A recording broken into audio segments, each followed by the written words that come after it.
All right, y'all. Welcome to a new episode of Society and Popculture 101. I am Instructor BK. I'm Instructor JB. And on today's show, we got special guest, our boy, our homie, the bro, Mr. 6'9", JT. Yo, what's up? AKA your mama work friend. It's nice to be back inside the class. That's crazy. AKA My your mama mama work. work on Out the blue, right? So you guys already know the rundown. Today we are talking about male depression. It is one of them conversations that is probably really we're an underserved community in that sense. We always hear about the depression, but no one like tackles in on men, especially black men. So what I want to do is I want to start with the movie Baby Boy. Right? That's a movie we all seen, and that is a character. Jody is a character that seems to go through a lot of trauma, even though we don't see all of it. A lot of it is implied as to why he's like he is. Um, so here's a quick rundown on Baby Boy. Baby Boy follows the story of the misguided 20-year-old Jody, played by Tyrese Gibson. It's from 2001. A man who fathered two kids, lives with his mother, is jobless, and blames everyone else for his life being chaotic. Through a series of events, Baby Boy was finally forced to face the reality of his life, learning what manhood is, understanding the consequences of his choices, and accepting its reality. So I always thought that was an interesting movie, but when you go back and you listen to it and we talk about it today in this day and age, it's pretty much made to be a joke, which is why I thought it was the perfect talking point for us to talk about this as a whole. Because at no point in that movie does Jody feel like the hero, right? He's right. just some guy who's going through some stuff, and a lot of it is played as all his fault. But is it though? Um, on a level, yes, it is his fault.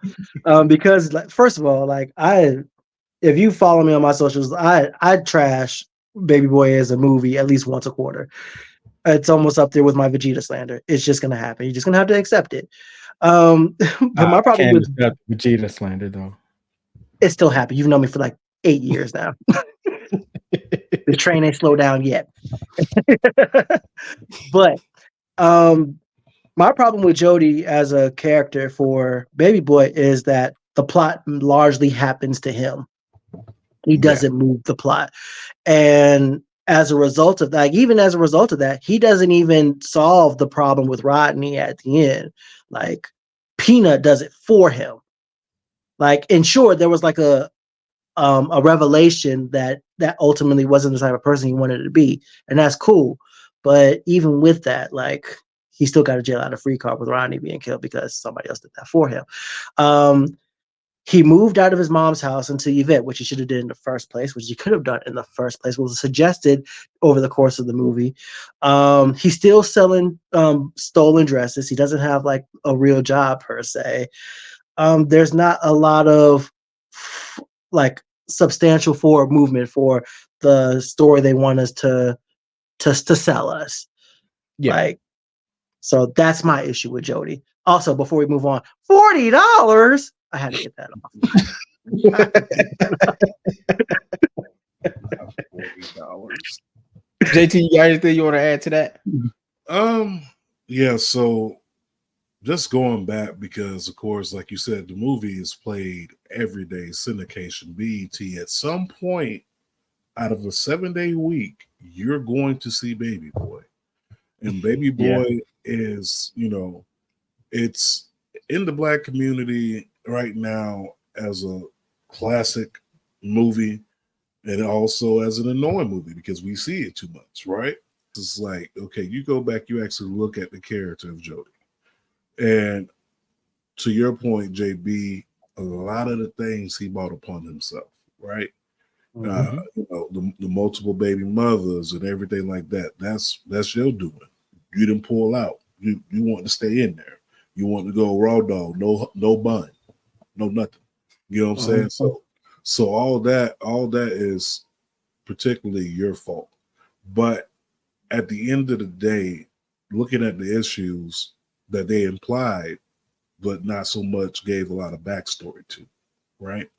Yeah. And you look at the opening of the movie, Jody is inside of a womb being birthed, right? Mm-hmm. Babies don't have a lot of defense for themselves. Babies are, in a sense, vulnerable. And I think what the director was trying to show us is that okay, he's a vulnerable person. He's also a person who hasn't had all the tools that he needs to be, uh, nature into adulthood. Like he's Yeah. had tools, but he hasn't chose Mhm. to access them. But I say all this to say this: there's a lot going on with Jody underneath the surface that we really don't get the chance to look at. It's there's clear depression. There's clear depression. Yeah. Even Yeah. even when he was running down on his mom, what you gonna send me on the streets like you did my older brother for me to get killed, get shot? That right there is clear trauma, clear Mhm. depression, because Yeah. he's bringing that up as of a reason for him not to go, and that depression turns into fear. Like you said, that depression that he has and that fear turns into anxiety. And then it makes you, especially what we've been finding out here with these podcasts with Cam Newton and Dr. Bryant, is that her name? Yeah. With Cam Newton and Nick Nick Cannon. Cannon, those clips went viral because we are seeing men that didn't really have the tools like they thought they did. Mhm. Mhm. They assume that they can go out here and make these kids and make these big homes, but in reality, they didn't realize they were just making broken homes because you can't be in the home with your kids like you should be, and that is a piece of trauma. It's something that happened to them that makes them think like this is what I'm supposed to do as a man. I am supposed to just go out here and make kids, and as long as I do that and see them every now and then, I'm good. I feel like that's also a part of it, Like what in your mind made you feel like that was okay? And is that something a lot of men have going on for themselves here in our community? Absolutely. Like, is that the That's thought the point. process a lot of us have as men? Like, as long as I'm there, whatever trauma I had doesn't matter. I'm trying to fix it with this woman and that woman. And then I'm bringing more pain and more hurt to these women. But if I give them a baby, it's all good. Mhm. And be able to provide for that baby in their cases. I'm able to financially put a roof over their head, which is a very old school, archaic way of thinking. But yes, as long as I'm able to make a baby, I give you a part of myself. I give you a roof over my head. You financially want for nothing. Like that should be cool. But So as how the does old adage says, there's just some things money can't buy. so So how true. does so how does childhood play into the adulthood like that? Like it has to be something Mm. that maybe we were brought up seeing, like you said, the old way of thinking. So that means you had to be taught that. Yeah, So who 100%. taught it? It's been passed down from generation to generation from generation, right? Yeah, So I'm using myself, not so much to use someone else, right? So for myself, by the time I was 3 going on 4, my parents were separated, divorced. So the only thing that I have a fond memory of is just my mom, myself, and my sister. Not saying that my dad wasn't there every other weekend to spend time with us, go to his place, and everything that comes along with it, right? Mm-hmm. As an adult, I'm now figuring out that, man, there's a lot of trauma there, because I could be at home chilling on a Friday, wanting to hang out with my friends, and now it's, oh, you got to go to your daddy house. It's this weekend. Not saying that she said it like that, Mama. If Yeah. you're watching, I'm not saying you said it like that, but Clear it you up know, with moms. I feel it. I hey, I'm feel it. You clearing got this up to. right now because I ain't, listen, Mama got a nice left foot, but um, looking at it now and being married and having two boys of my own, I am now entering a territory that I did not see as a child. Now I'm trying to enter that as an adult, right?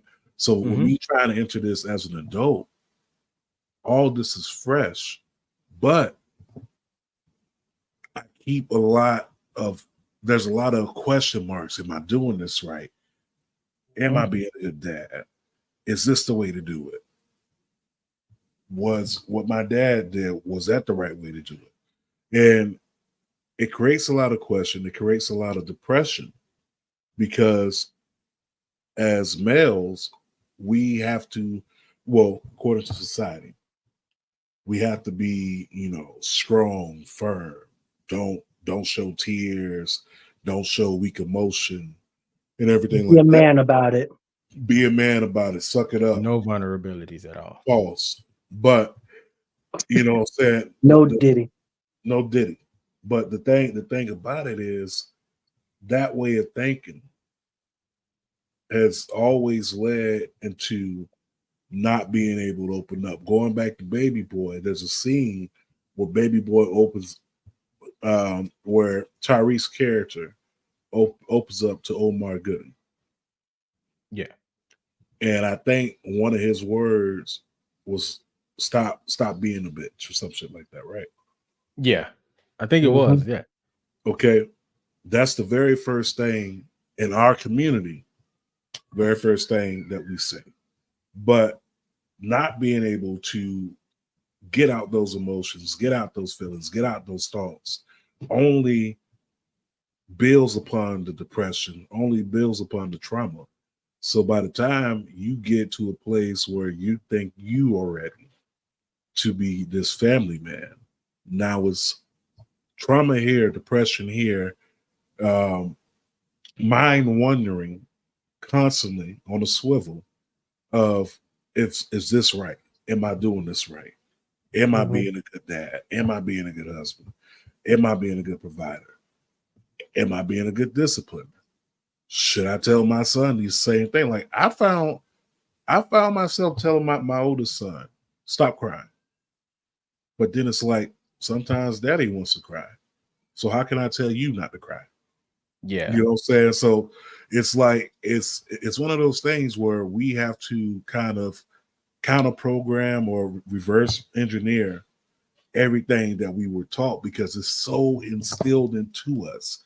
Like, it's instilled to the point that this is what your daddy was told and his daddy was told. And I'm pretty sure his daddy was told something even worse. Yeah. But yet we are still trying to figure this out. And be honest, I'm just throwing a number out there. I ain't got it, but I'm pretty sure it's a pretty high percentage right now of men, right now, black men, who don't know how to manage their emotions, Mhm. which is Ooh. why they lash out, Mhm. which is why we have so many broken homes, broken families, because they were never taught that. They were never given the tools. So with them not being given those tools or being taught that, it's the same thing with financial literacy. How do you expect someone to build generational wealth if they were never taught how to build generational wealth? How do you Mhm. expect someone to build a house when they were never taught how to build a foundation? Mm.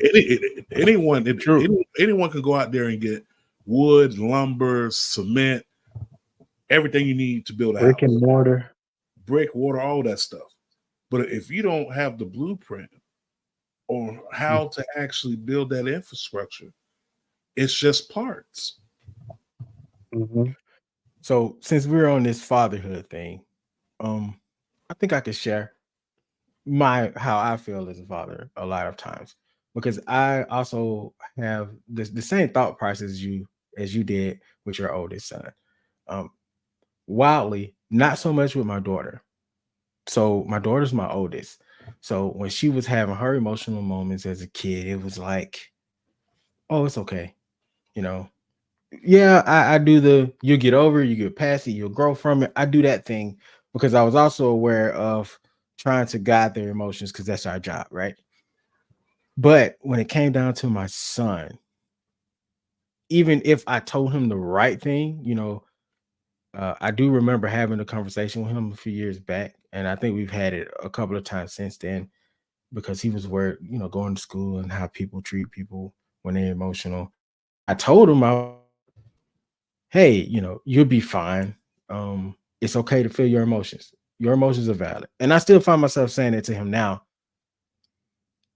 But on the same flip side of that, it's like in the back of my mind, I feel like I'm telling him the wrong thing. Mm. So I tell him right, you'll be fine. But I'm like, in my heart, I'm like, I should be telling you to toughen up. And it's not because I personally think he shouldn't do those things. It's because we live in a society where people will chew and spit you out if you don't know how to conform to, in some semblance, right? Mhm. I would love for my children to just be out here in the world and be the great individuals that I know they are. But I still have an understanding somewhere in the back of my mind that society is not going to fully let them be that. So I feel like I have to protect my son by teaching him how to be a little bit more forward with his emotions. Like hide it in public, kiddo. Don't do it in public. But when you come home and you get in this room, Let it all out. let it go as much as you need to. Mm. And even to that extent, sometimes I think that's a disservice because trying to teach them to manage that type of thing is hard work. But I also know that in the real world, when you're working, you can't show that weakness. No. In the business world, you can't show that weakness. And pretty much anything you do, you can't show that weakness. You have to wait till you get home to release those emotions. So Mm. I think that's a reason why we have that pass down of you know, stop crying and toughen up. But no one actually explained it. Mm-mm. And then there Mhm. may have also been, Jim Crow era. We had to have this unified tough front when we was out because we couldn't, as a people, we couldn't give the racist people the ammo. We couldn't give them the satisfaction of seeing that we were hurting, that our emotions were real. And in turn, it gave us a very damaged generation, including ourselves. Mm. Mm. Um, I'm the only one here that's not married and without children.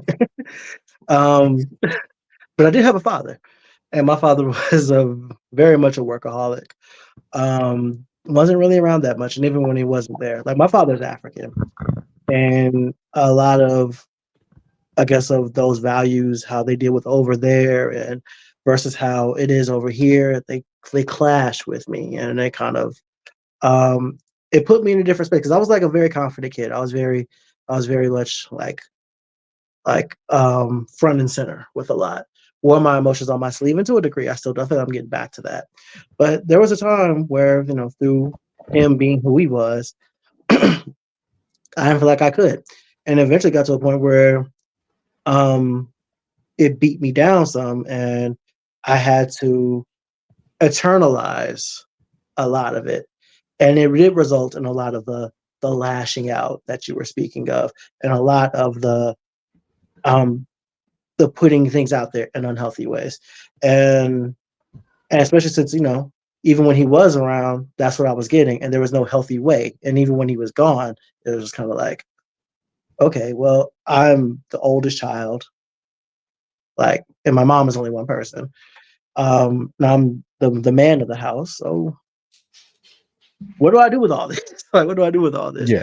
And, it's tough for, a child in a broken home, or, however you want to phrase, a single parent household, how to deal with that, how to manage that.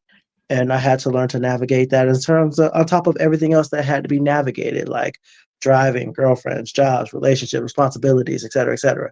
And it does create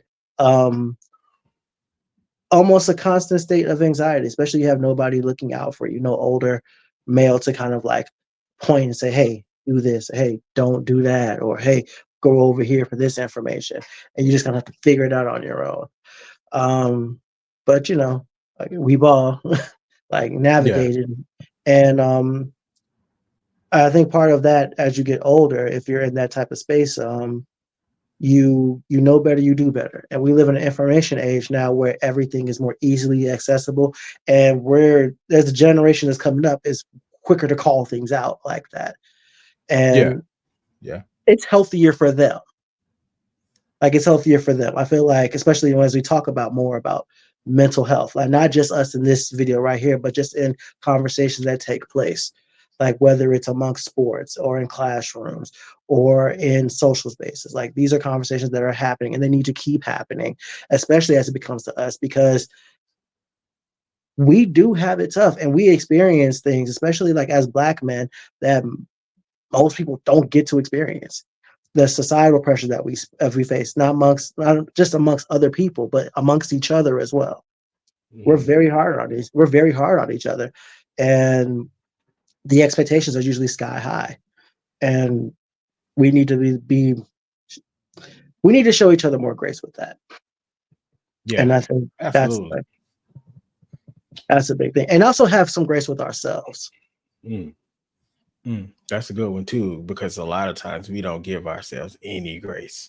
Yeah, like you've known me for a long time. I am as hard on myself as anybody else, and as I've been learning and growing, and through friendships like yours, like I've been learning to be kinder to myself. So those things that I did feel anxious or depressed or inadequate about, like, are easier to cope with, instead of just looking like, oh, I'm not as good because of this. It's like, okay, well, I don't know, but it can be done. This can be achieved. This can be overcome, and I am capable.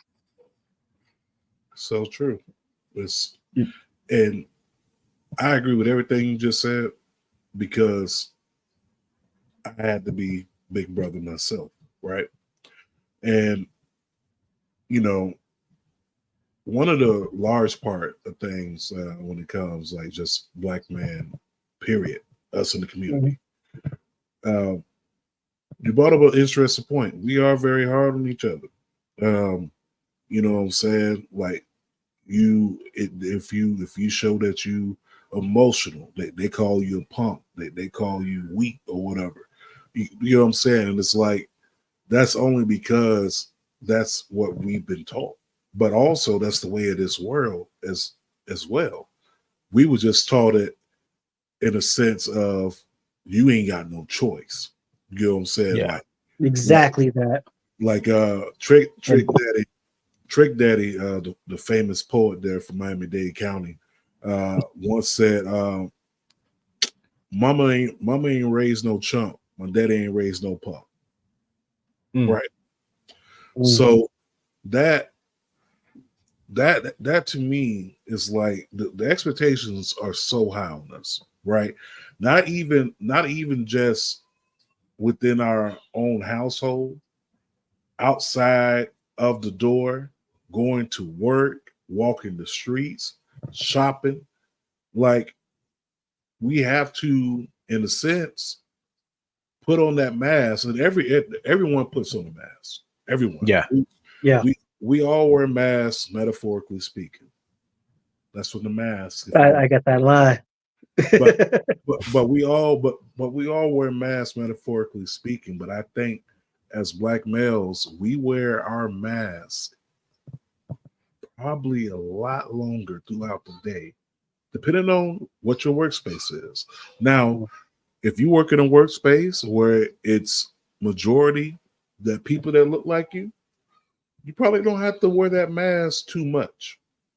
But if you work in a workspace where you are one of a few, you're wearing that mask till you clock out. And on top of wearing that mask, you're masking your depression. You're masking your trauma. You're masking your anxiety.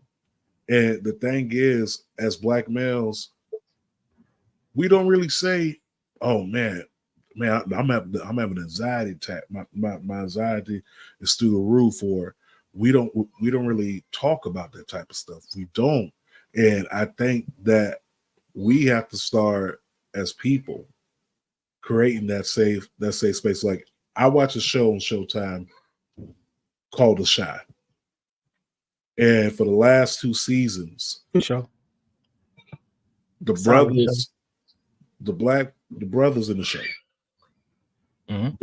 they will meet up at the community center and just speak about what's going on with them mentally. I love that part. I love that part. What's going on with you? Talk to me. We really don't have that now. Don't get me wrong. Like we got homies. We got best friends. Like I have friends that I can call and let them know what's going on with me. But those same friends that I would call and tell them what's going on with me, I wouldn't want to tell my old lady this because I don't want her to perceive me as being weak, being this, being that. Because I have to hold the front. I got to keep the mask on and show that I'm still king. I'm still the alpha male. But I've been with this girl damn near 20 years of my life plus, right? Well, no, 21 years, right? On and off. Yeah. Probably cried in front of her 3 times. Oh man, we definitely had the same experience on that one because as a husband to my beautiful wife that I love very, very much. Make sure you put that out. Mask off moment here. We've been having conversations here lately, just kind of impromptu, when she kind of gives me that look like, "Are you okay?" scenario. I mean, she might not say it that way, or sometimes they even my kids, they always ask me, "Am I okay?" And my response is always the same. Even if my demeanor gives me away, I'm like, "No, I'm fine. I'm good. Don't worry about me." Because for one, I never feel like I do enough, right? Never feel like I do enough. So somewhere in the back of my mind, because of the way we were all brought up, I'm like, I don't deserve to be tired. I don't deserve to be hurt. I don't deserve to be able to have those emotions and allow people in to know that I have them.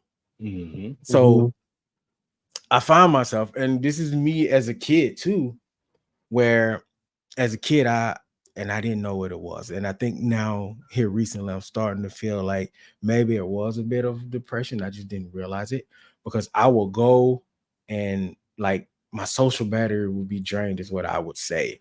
But it was just to a point where I didn't want to talk to my parents. I didn't want to talk to my brother. I didn't want to talk to I wanted to talk to no one. You want to be around nobody. And I would go into my room and like at high school at this point, because I was doing it since middle school and I'm in high school, a little bit after high school actually. And I would go into my room and I cut on my T-Pain rapper turned singer, cut on Fly Away, and I would just like sit and try to figure out why. There was never a rhyme, there was never a reason, at least I thought, why I was feeling that way. But lo and behold, here I am feeling this way. And now as an adult, I still have those same moments and those same emotions. And I don't know what the hell is going on. But I know that I feel like I can't be down, you know, Mm. I can't fall, because if I fall, everybody else goes with me. Is that necessarily true? Probably not. But as the pillar of the family, you feel like you have to be strong, like On your shoulders. 28/7. Yeah. And if you falter at any point in that, it's like I failed. And what Mhm. Mm. I don't want to do is fail my family, you know? Yeah. And Yeah. it even comes down to friends. Like, I will listen to all my friends, all their issues, all their problems all day. But I feel like I can't, like, and it's not them, because I'm sure if I call JB or if I call Novacaine and say, hey, yo, this is what I'm going through, they'll be like, all right, well, talk about it. But for me, it feels wrong, you know? Yeah. And I don't know why. It's the point of making yourself vulnerable, of Yeah.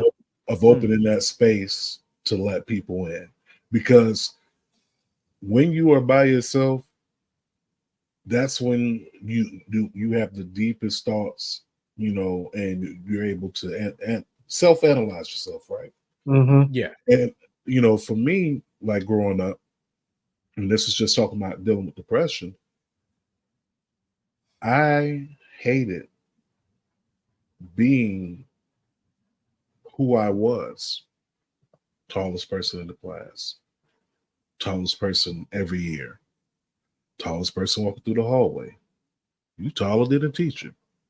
It got to the point that sometimes when I walk through the hallway, people would start saying the Big Show's theme song. I got a little chuckle out of it, but inside, it was killing me because I did not accept myself. I wasn't comfortable with being the biggest person. I didn't like being the biggest person. I just wanted to feel normal.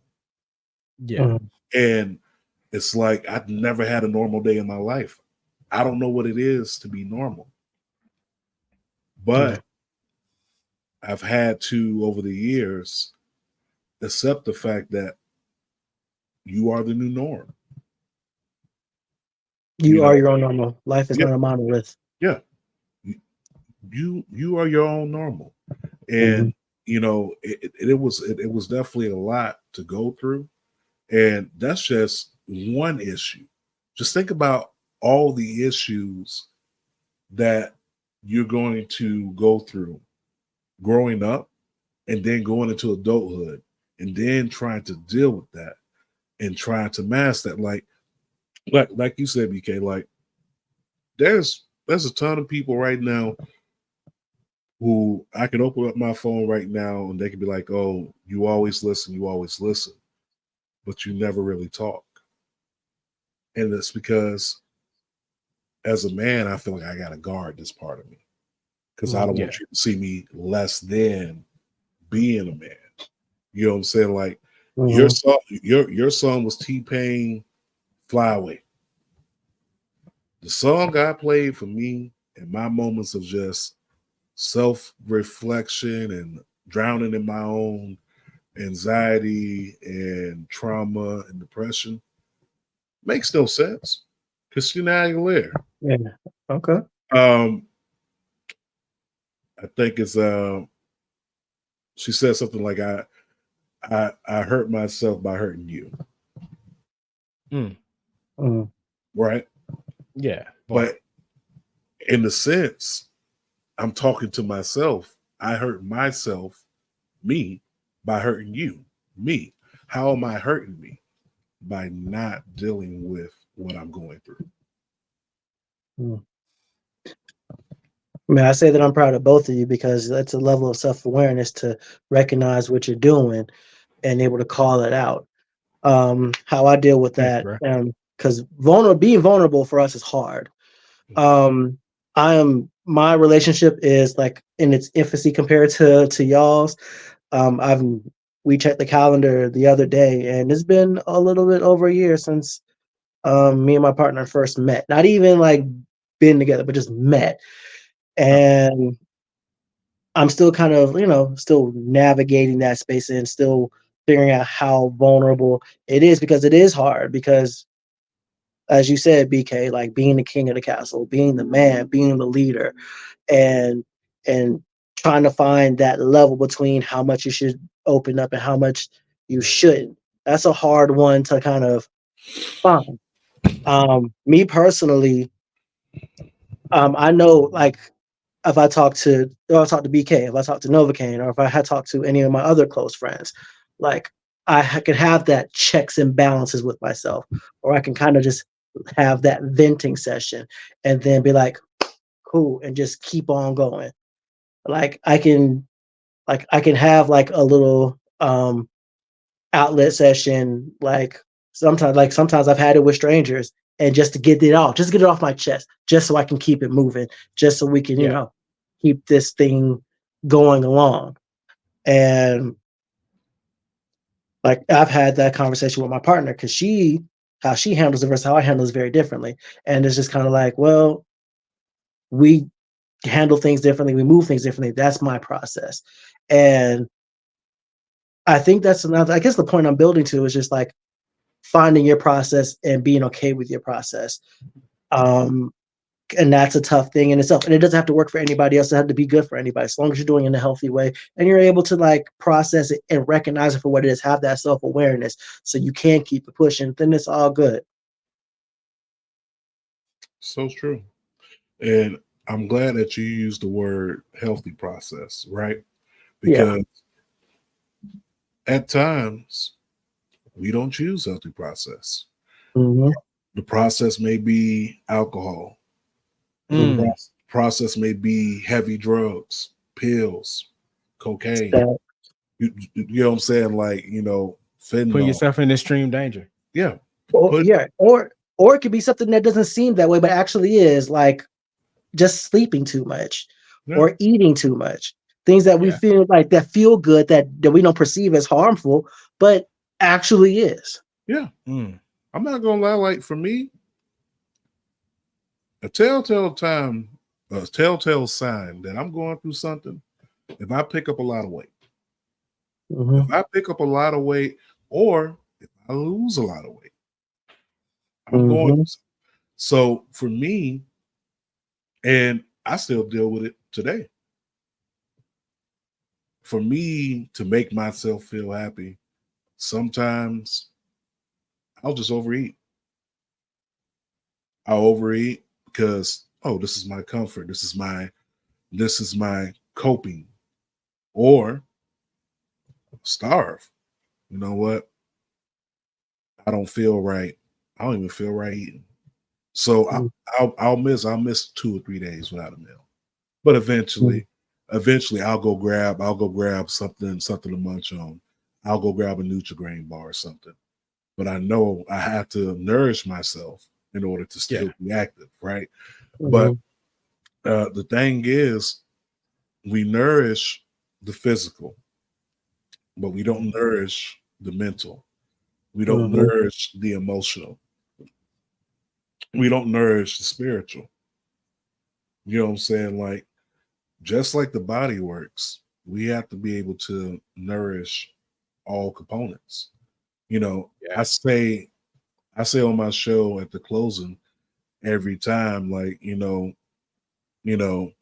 um, you could be affected by negative thoughts and vibes emotionally, spiritually, physically, and mentally. Those are the four components to you as a person. Mm-hmm. Mm-hmm. And we miss out on that, right? But once again, going back to depression within our communities, um, we look at Tyrese recently making all these appearances, and the brother is just emotional. He's an emotional Yeah. wreck. Mm-hmm. You Very got much so. you got people getting on him for that. You got people that feel bad, and you also got people that commend him for that. I'm one of the people that feel bad that he's going through it, but also commend him for being able to be vulnerable, letting the world see, because we don't do that. We don't Yeah, want and nobody that's to know. We don't get yeah, to. no, We don't and care. that's why I like this moment he's in, because we get to see his divorce. We get to see how that divorce affected him. We get to see him fix his emotions. Then we get to see him become okay with his emotions. And now we get to see him show you at least as healthy as he can be right now. And to Mhm, tell you that, hey, it's okay to be in tune. It's okay to cry. mhm, It's okay to be vulnerable in front of other men. If I'm putting it online, I don't care what you think. Obviously, I don't care what you think because I put it online. Mhm. mhm, So I'm not saying that is a way for everybody to go through it, but that's just his way of going through and getting through, which I am totally okay with. And I dig it, because the one thing we don't do is we don't, like you said, we do not handle our depression We don't. healthy. And we mhm. don't realize that being healthy and getting healthy looks different for everybody. It's Mm. not Right. going to be the same cut and Mhm. dry path. There are different avenues you can go down. JB, you guys want to say? I seen you raise your little hand. No, I'm just kidding. But no, there is something that both of you said I wanted to touch on. I feel like it's key Go ahead. for us as a black man. It's my strong hand, but finding your community is key. Oh, ooh, Like touche. That's a good one. finding finding your community is key. Like like for example, like BK, like you are like part of my community. You're basically an extension of my family. You're my chosen family. You know what I'm saying? Like same with Novacaine. Same, That's my same. chosen sister. Like I know, like, and this is something I tell my partner all the time. It comes to like when it comes to each other and like other people, is knowing who you're dealing with, Yeah. and knowing who you can be vulnerable with, knowing who you can be real with, knowing who you can tell to and what you can't, who you can't tell something to. Like I know that if push comes to absolute shove, if I needed to say like the darkest, deepest, most harshest thing about myself or something I've done, said, seen, what have you, I can tell you, and that'll just be that. It'll stay right there. It'll be right there. There's no judgment and no reservations because I know that you, as part of my community, love and cherish me as I am. Yep. And knowing that that is a comfort in and of itself, and not everybody has that, and I don't think Tyrese has it, and that's how come we end up seeing it the way that we do. Ooh, I think you might be right though, because he is like a fish out of water right now, for sure. Preach. But like real talk, of course I don't know him personally, so I can't say Oh, exactly, hold on, wait a but minute. So allegedly, he don't allegedly, have. We said allegedly. allegedly, we don't know for sure. Tyrese, come on the show and tell us. Please, because we don't know you for real, but I do know that him and his wife goes to my one of my closest friends' church. Well, his ex-wife now. They went to that church, and between that, that's a marriage that's no more. You hear we've seen him publicly fall out with his friends, like a DJ Envy and his wife. We knew how close he was to Paul Walker, and Paul's been gone for so long now. Yeah. That's a lot of hits on the chin. Yeah.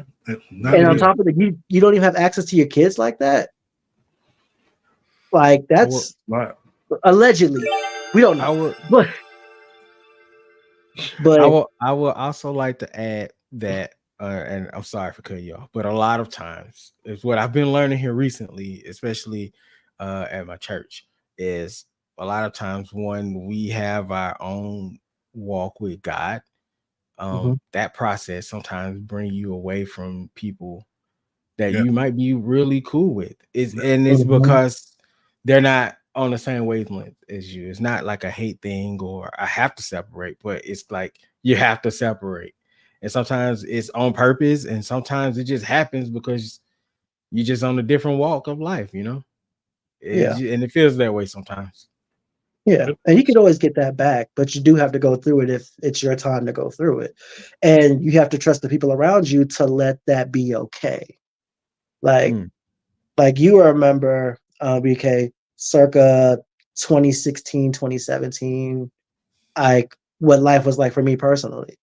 And especially when we're talking about like, old Jamestown and everything, like how certain things were moving around that time. Like I was undergoing a lot of personal changes and it affected people many different ways. But you, Novacaine, like y'all being who you are to me, like y'all gave me the space and freedom to do what I had to do, explore it, even if it wasn't the healthiest of ways. And I was able to like rein myself in. And by the end of the day, y'all were still there for me. One is because we cool, you know what I'm saying? That's what we do with brothers. And Mhm. two, um, and two, I recognize the process because I also had to go through that process. And I think we all do. And when you know good people and you Mhm. have good people in your life, it's Yeah. hard to like just let them go because they may be doing some things that you don't agree with. You know what I'm saying? I'm Yeah. pretty sure I also did some things you probably didn't agree with, but here we are still friends. Hmm. And other thing, what's cool about our friendship is we have built up the cachet, so to say, to Hmm. say what we need to say to each other without being offended. And Hmm. going back to how depression may look, sometimes you don't have that moment with friends because you haven't had those friends long enough, or you haven't been through the process to build that love and that trust and that ability to say, JB, old girl you messing with, I don't know, bruh. She seems a little sketchy.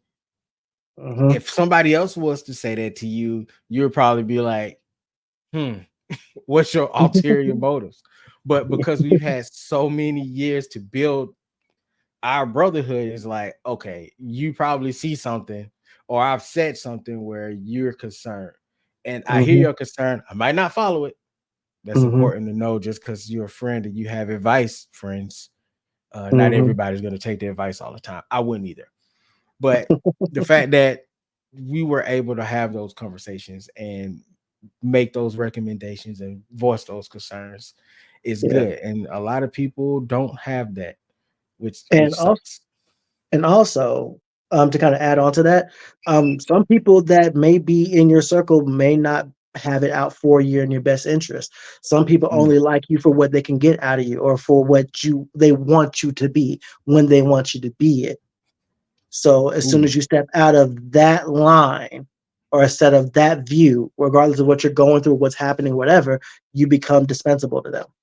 Or, you know, a a victim of cut season. Because yeah. cut season is every day. I'm gonna be honest with you guys. This is not the conversation I completely planned here, but it's a great conversation. I'm not mad at it. JT, you got anything to add? And just piggybacking off what you were saying, JB, like, you know, people do end up, being around you because of what they can access from you, right? Mhm. It's Yeah. no different than being at a job. What can I get out of this person? If you are if you're in the position of supervisor, you're looking at, okay, how much production can I get out of this? Mhm. And the thing about it is we we tend to more so look at what can I get versus what can I give, Mm, right? Mhm. And it's unfortunate because it's like that's literally the way of the world. Mhm. Outside of everything, everyone is what can I get instead of what can I give, right?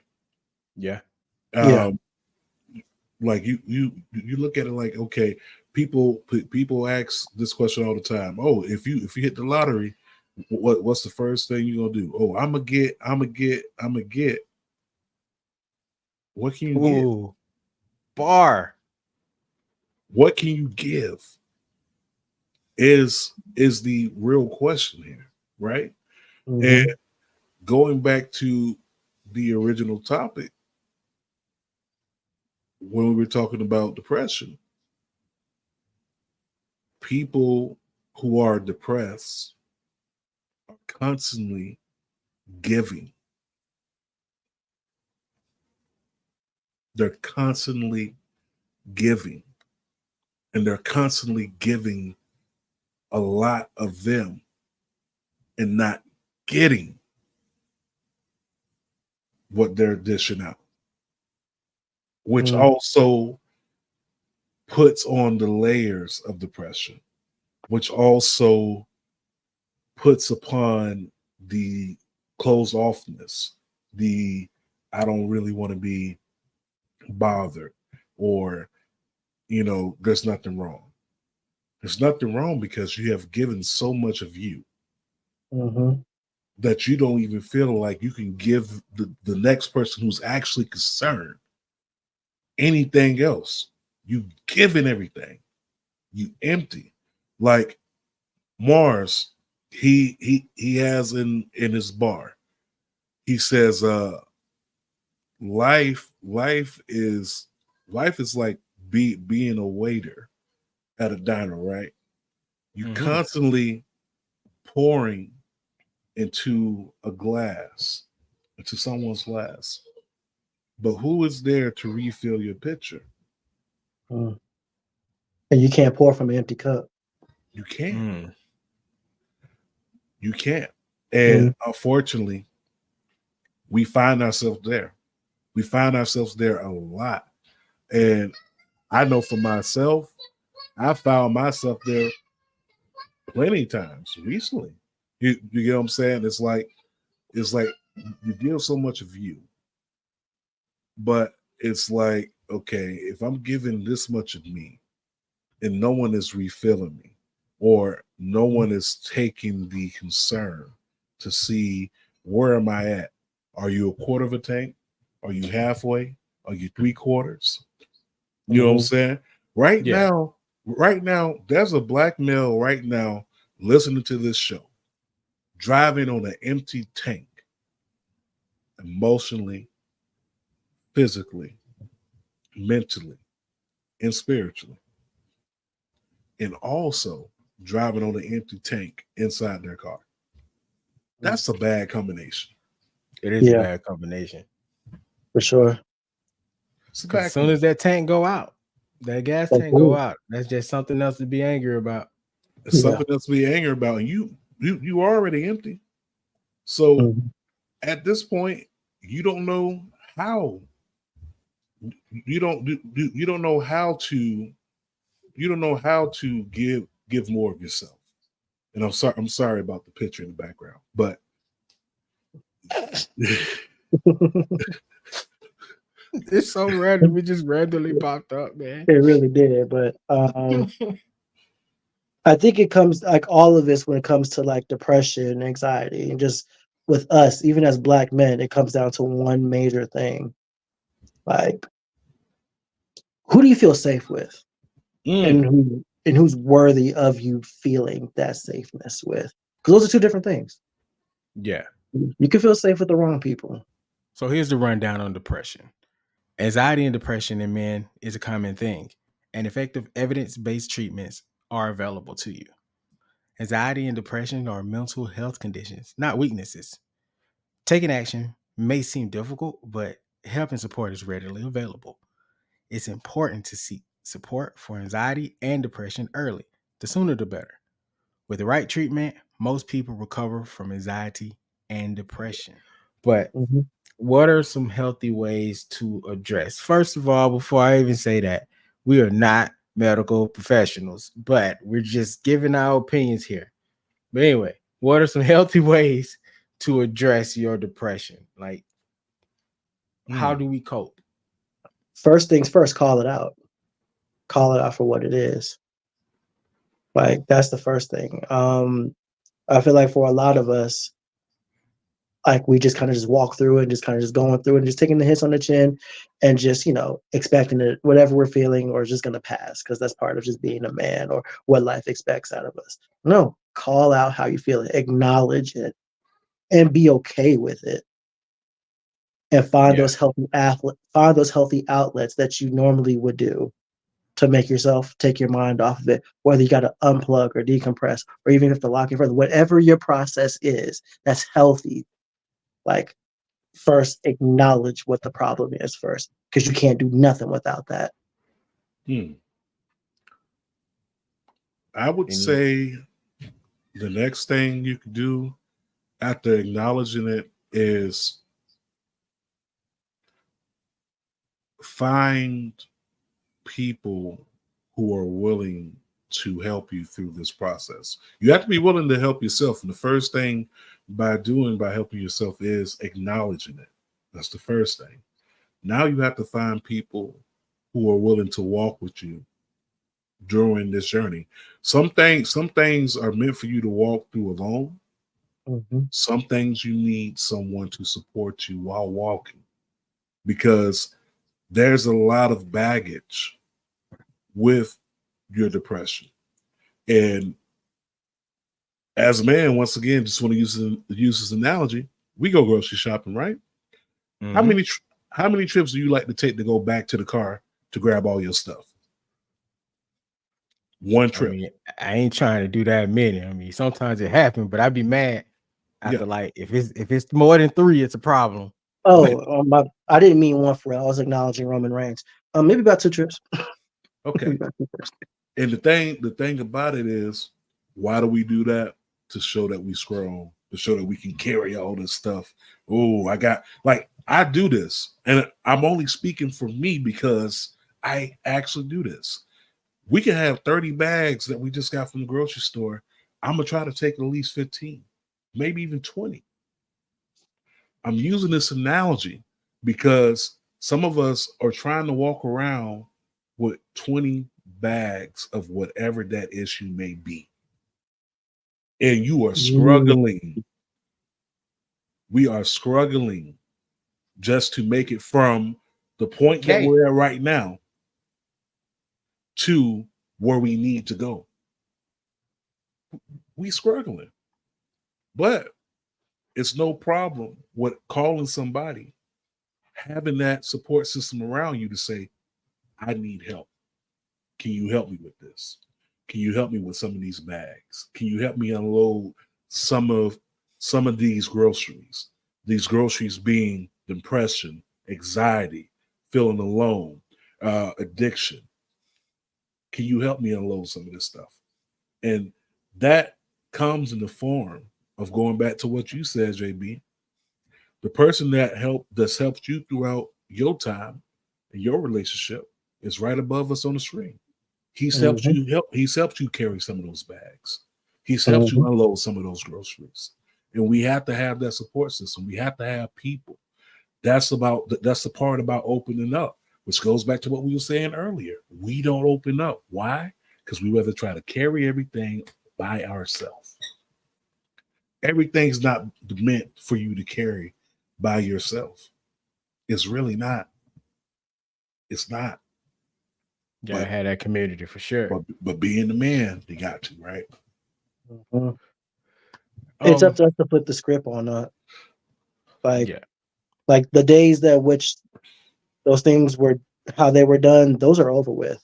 Mm-hmm. Like, we have to change that narrative. Like, a heart disease is the number one killer of Black men, and most of it comes from stress. Most of it comes from feeling some type of way and just not acknowledge it and not dealing with it. So we have to flip that script. So I was gonna say therapy for my answers. That's the most obvious answer. A lot For of people. sure. I always need the professional help. Before. Take the stigma off of the therapy, okay? Just do it. And I'm not just talking to other people. I am also talking to myself, because even though I did not have the stigma of therapy, I've maintained that I do not need therapy. Like I will say that till I am blue in the face. Not now, but I think I've been new. I just going back to this carrying the bag analogy. I'm just so used to carrying the bag. And even if I don't have to be in that position, that is a position I put myself in, because it's what I know. Like most of my friends groups from back in the day, even unknowingly, they didn't know that that's what they were doing. But to most people, I was the dude with all the good advice. Um, I was the listener. I can almost guarantee you that anybody that's ever called me friend in the past 30 years probably can't tell me, except for JB and Novacaine and my wife, of course, probably can't tell me anything deep about me outside of what they typically can see on your screen right now. Mm-hmm. Mhm. I can guarantee you that. And that was the type of stuff that was weighing on me in my friendship. So, you know how right around the time you turn 30, you kind of like from every feels like the big change is happening, right? Right. The big change that I struggled with was my friends didn't feel like friends anymore. They didn't call me, they didn't text me. Um, they were basically no different than Facebook friends. And then some kind of way I stumbled into the Jamestown group because JB invited me. And that is where I've had the most, I would say, the start of the renaissance of me finding new, more engaging friends, the ones that actually do text and call. Even JT, and we're new friends here. I mean, we've known each other for a while, but I would say we're the friendship is growing now. I probably had more contact with JT than any of my older friends, which is it's kind of crazy, but it's also really normal. Which I'm not saying it's not normal, but for me, it was the part of my life that I struggled with coping with the most because I was the dude where everybody was they were always at my house. When I say they were always at my house, I'm talking 30 deep in high school. And the thing that sucks about friendships, especially in high school, I'm not saying I should kept my high school friends, but I'm just saying this is what you go through when you realize that you're losing your friends that that's all you've known for so long. Because we all grow apart, and and I'm not saying it was like a malicious thing or a hate thing. It just was what it was. But you have to learn how to cope with that. And for me, that was the probably like the biggest thing in my life that I had to cope with originally. But then, um, but yeah, now in life, I've recently got past that for years now, but I just wanted to bring that up. But I also know that at some point that I was holding on to things that I didn't realize that I was still holding on to. And that is bad when it comes down to your mental health. And as many times as my wife said, I think you need therapy, I was like, no, no, I don't need therapy. But if you're listening, wife, you were right. And I'm going to go get some therapy. Only because of this conversation. I think this is like the last part of that moment that I needed to hear, you know, Final piece. like the final piece of the puzzle. Because when you start thinking about things, you're like, wow, I thought I got past that, but I didn't. Wow, that Hmm. still affected me. Wow, I thought I handled that on my own. But, I've been churching, and which is great, by the way. Church is great, but Man. you need both. You need church, you need all three. For me, I need an all three thing. I need the community, and I have that. I got a great family. Um, but the one thing that I was missing, uh, I I I gotta go to therapy. I don't think I'm crazy or anything like that. I want to say this because that's how people think. No one's crazy. No one's giving up. It's not a form of weakness. It's to really help you get in touch with those thoughts and emotions that you thought you could get past by yourself. But sometimes you just can't. You need like someone to help you navigate those. And it ain't always going to be a friend, and it ain't always going to be your spouse or your girlfriend, or if you're older, it ain't going to be your kids unless they are a therapist. Sometimes you need that extra. And I think I'm going to go get me some therapy. Get someone to help carry that back. From this conversation. And I'm going to open up to my homies more. So I'm going to have to get off that high horse of mine. And it's not even a high horse. No, that was just a joke. That was just okay. No, but I feel you, and my brother, I definitely feel the part when you said therapy. Black men, Black community. You don't need no damn therapy. Oh man, that's prevalent. What you crazy or something? We treat That's what they saying, man. We treat going to see a therapist the same way some Black men treat about going to see the doctor. You understand what I'm saying? Yeah, for sure. Oh, yeah, you absolutely right. You we don't like shit with that one. And it's like therapy is needed because we still have trauma that was passed on through us through the 400 plus years of oppression, slavery, and everything that was literally passed down through us through DNA, and actually to be birthed and then live it and still go through it. I think, and I'm going to say this, I think every Black male listening to this, go to a therapist. It doesn't make you weak. It doesn't make you less of a man. I won't look at you any different. Of course, I won't be there, but you shouldn't look at yourself less than. You should look at yourself as more than, because that is a huge step to make. Opening up and allowing someone to help you unload your baggage.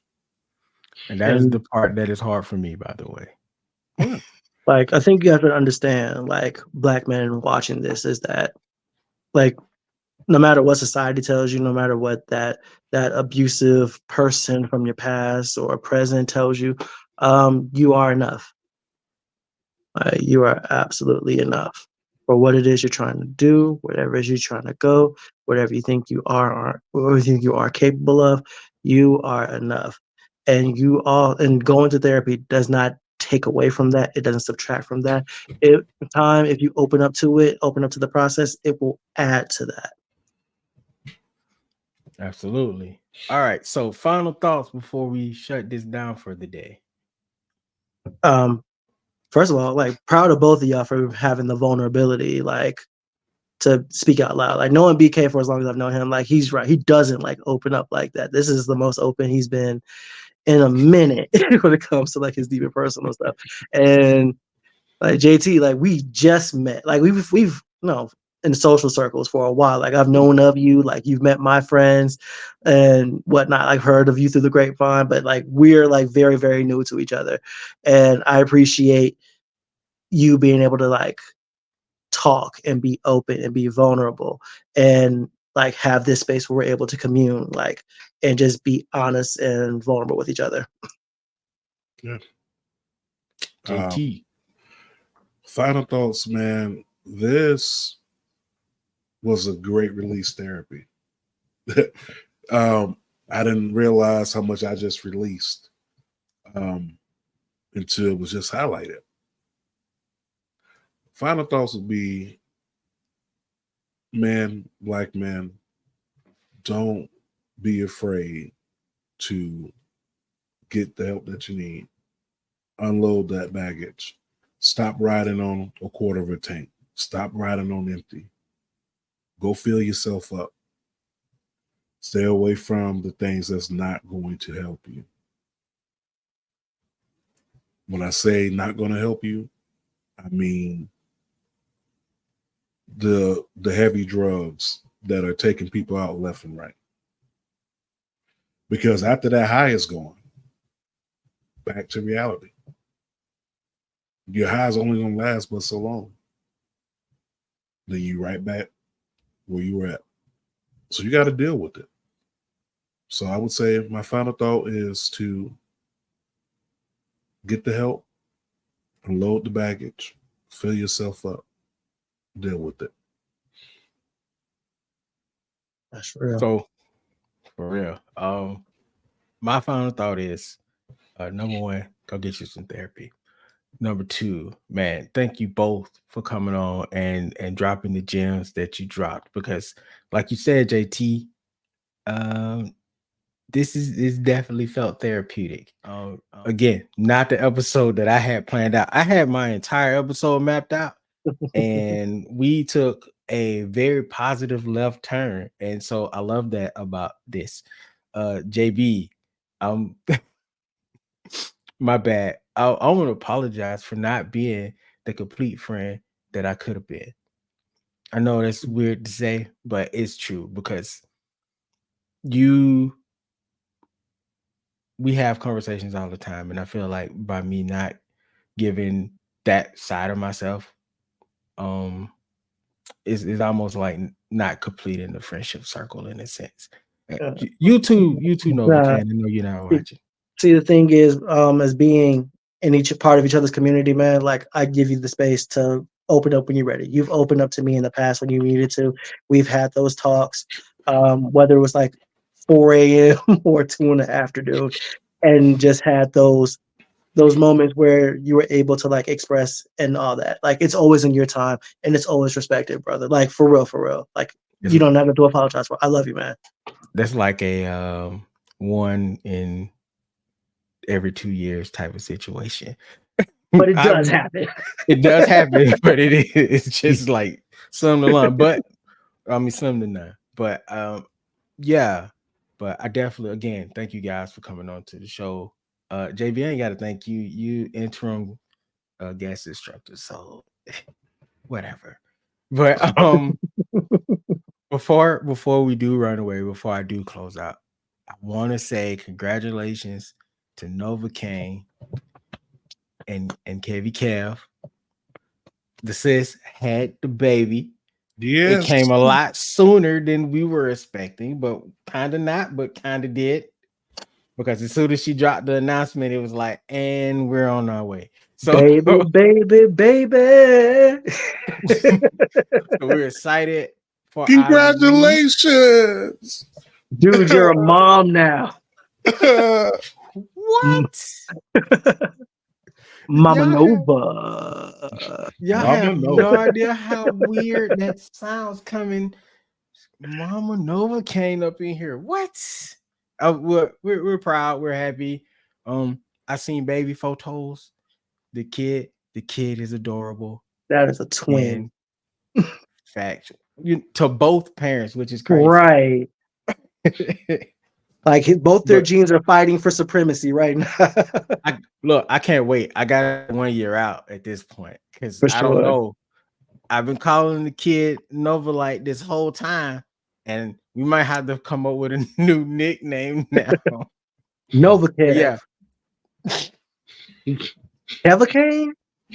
I don't know. I'll work on it. We workshop it. But anyway, thank y'all for listening. This is a great episode. Do me a favor, make sure you like, share, and subscribe. If you're listening on Good Pods, pretty soon they're gonna be doing a new system over there. So we're gonna need you guys to like and comment as much as possible so we can continue our rise of dominance in the space that we have been doing extremely well in. And I think JB may be broken. Also, I'm working this out. Also, I want to just point out that the bro show that we just had today was full of initials, BK, JT, and JB. Wow. What else am I missing? I feel like Novacaine does something that I am not doing right now. And she's gonna listen to this episode. And when she gets back, she's gonna be like, "You are terrible at this," which is true. But we love y'all. Thank y'all for listening. I am Instructor BK. I'm Instructor JB. And I am your mama work husband, JT. Yo, That is such a wild thing to say. Listen, thank y'all for listening. We out. Yeah. Yo, mama's. It's like, what am I supposed to do with that? Like, are you a friend? Like, what are you trying to say? What are you doing? Society and Pop Culture 101 is a Culture Clash Network podcast. If you're interested in podcasts just like Society and Pop Culture 101, make sure to check out a podcast from our network. We got JB versus the World, Get Your Podcast, Marks with Mics, Powerbomb Jitsu, and The Humble Roses. We got what you need, so keep it locked. This is CCN. Thanks for listening.